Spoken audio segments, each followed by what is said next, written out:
నమస్తే మిత్రులారా, నేను మీ శ్రీనివాస్ చౌహాన్ అడ్వకేట్. మిత్రులారా, ఎవరైనా మన ప్రాపర్టీకి సంబంధించిన డాక్యుమెంట్లను ఫోర్జరీ చేసి రిజిస్ట్రేషన్ చేసుకుంటే ఎంత కాలంలోపు మనము ఆ ఫోర్జరీ డాక్యుమెంట్ని రద్దుపరచమని కేసు వేసే వెసులుబాటు మనకు ఉంటుంది.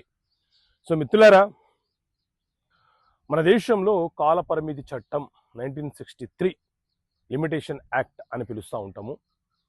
ఈ చట్టం ప్రకారంగా, ఈ చట్టంలోని ఆర్టికల్ 56 ప్రకారంగా ఎవరైనా మన ప్రాపర్టీకి సంబంధించిన డాక్యుమెంట్లను ఫోర్జరీ ద్వారా వేరే డాక్యుమెంట్లు సృష్టించి మన పొజిషన్లోకి వచ్చే ప్రయత్నం చేసినా, ఆ ప్రాపర్టీ మీద ఏదైనా ఒక బ్యాంకు లోను తీసుకున్నా, లేకపోతే ఎవరికైనా మార్టిగేజ్ చేసినా మనము నష్టపోయే అవకాశం ఉంటుంది. కాబట్టి మన ప్రాపర్టీ ఫోర్జరీ అని తెలిసిన మరుక్షణము నుంచి 3 సంవత్సరాల లోపు మనము న్యాయస్థానంలో cancellation of sale deed or GPA document or ఏ డాక్యుమెంట్ అయితే ఉందో ఆ డాక్యుమెంట్ని రద్దుపరచమని కోరే అవకాశం మనకు ఉంటుంది.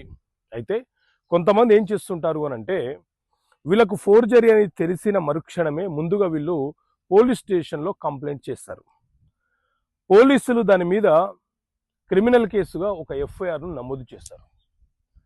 ఆ తర్వాత వీళ్ళు ఆ డాక్యుమెంట్ని క్యాన్సలేషన్ చేయమని సివిల్ కోర్టులో కేసు ఫైల్ చేయరు. ఉదాహరణకు 2020వ సంవత్సరంలో ఇతని ప్రాపర్టీ డాక్యుమెంటు ఫోర్జరీ అయిందని తెలిసింది, కంప్లైంట్ ఇచ్చాడు. కానీ ఇప్పుడు 2024లో న్యాయస్థానంలో కేసు ఫైల్ చేయాలనుకుంటే లిమిటేషన్ అనేది 3 సంవత్సరాలే.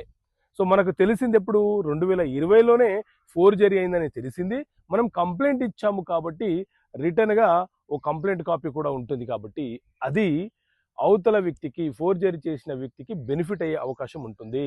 కాబట్టి మీకు తెలిసిన మరుక్షణమే ముందుగా మీరు క్రిమినల్ కేసు ఫైల్ చేసేసి వెంటనే cancellation of sale deed or ఏ డాక్యుమెంట్ అయితే ఉందో ఆ డాక్యుమెంట్ని రద్దుపరచమని అడగాలి.